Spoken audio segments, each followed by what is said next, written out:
Girls trips. As fun as they are, they can definitely be filled with drama, with issues around money and rooms and all sorts of things that make us never want to go on a girls trip again. Well, I sat down with friendship expert Danielle to discuss all the nitty gritty, not just of girls trips, but of friendship breakups, of handling tough situations with friends, and so much more. So this is a clip of the full episode I did on Highest Self podcast, and I know it's going to give you lots of wisdom. All right, let's hop into it.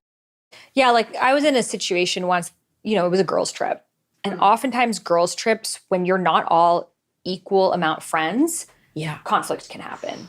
Because first of all, it's very hard to find a female friendship that everyone's equal amount. That's impossible, But this trip, it was me and two other girls. It was all of our birthdays in January. So we all invited friends that all kind of knew each other, but some were closer than others. Okay. And there were two girls specifically that have never really gotten along. They're either like very close or enemies. And they're actually quite similar. So anyways, a conflict happened between the two of them. And it was like, they were kind of like loud. And it was like a thing in the car.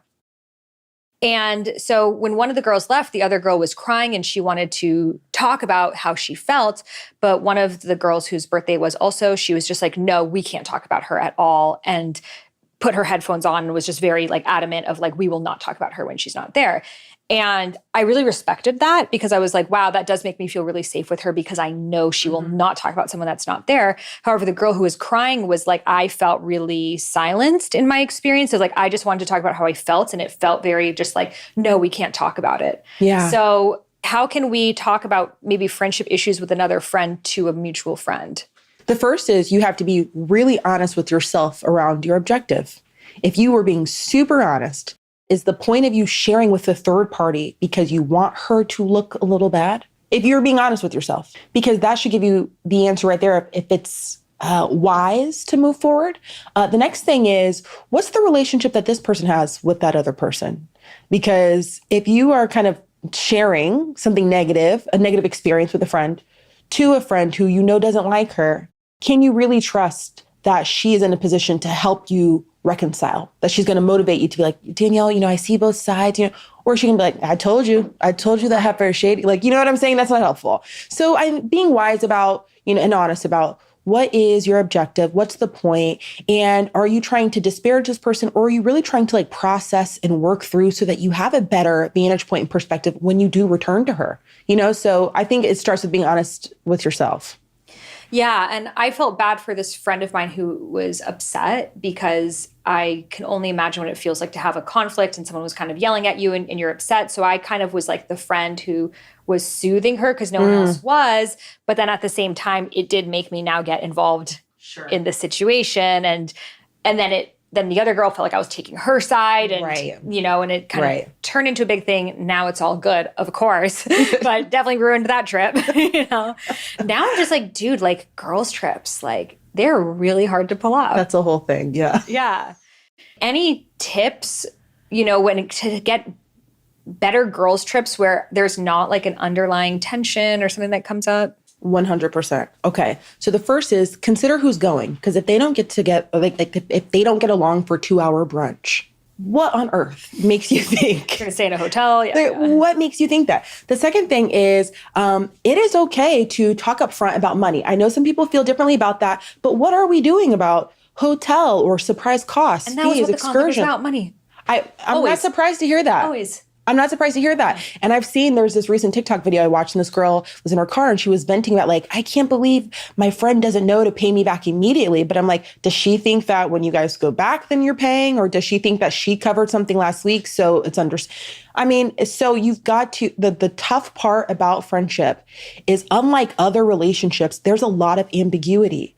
But what makes it worse is we operate under the assumption that it should be obvious, it should be natural and organic because we're friends. You put that together and it makes for a lot of misunderstandings. So it's okay up front to talk about money. And one of the ways I think it makes it fun to do this before a trip is you can have a planning party. So you can say like, okay, come over, we're going to have, some wine and we're going to talk about all the things. Let's plan for our trip. Like it's a fun thing. And during that conversation, we're going to talk about lodging, who's staying with who, money, what this trip looks like.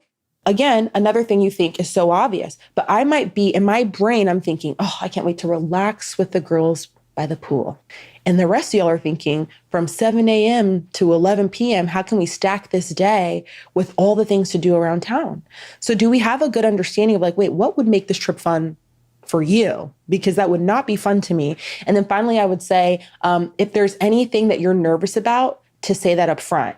And so, one way to do that is to say, oh, I'm so excited for the trip. I will say I'm a little nervous that once we get there, everybody's going to split up and do their own thing. So what are we doing here? It's playful, but I'm also throwing it out there instead of it being something that's a fear that I'm sitting on and I'm just praying nothing happens. So it's okay to start by saying, I'm so excited about the trip, but one thing I'm a little nervous about is XYZ. What are we going to do about that to make sure we're all on the same page? So those are just some things that don't give you a guarantee, but they increase the chances that you have a smooth trip where everybody's on the same page. I love that because I don't think we ever talk about what we're nervous about. We always are like, oh my God, this is going to be the best trip ever. And we hype it up and we're so excited in the group text.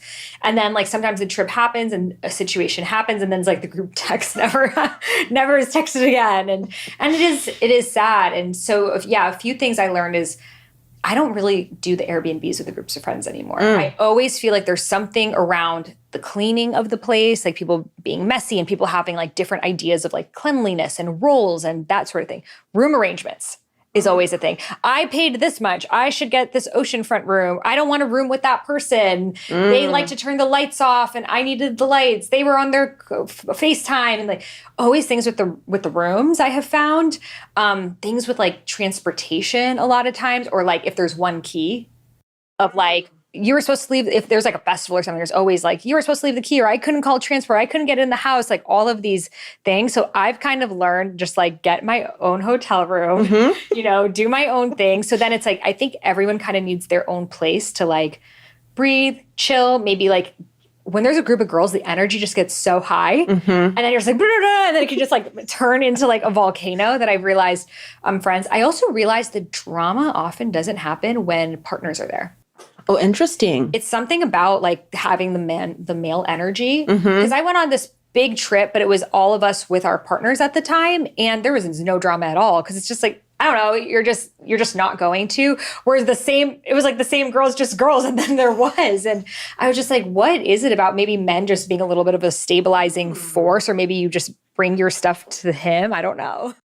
Hopefully you enjoyed this video and are ready for your girls trip sans drama. So if you want to drop into the full episode, just click the link right here on the screen. You'll be able to listen to the whole conversation. We get into friendship breakups, handling tough situations, and so much more. You're going to love this conversation. And I have plenty of other fun spiritual conversations, matters of the heart on the podcast. So be sure to hit subscribe so you can stay posted. All right, I'll see you in the next video.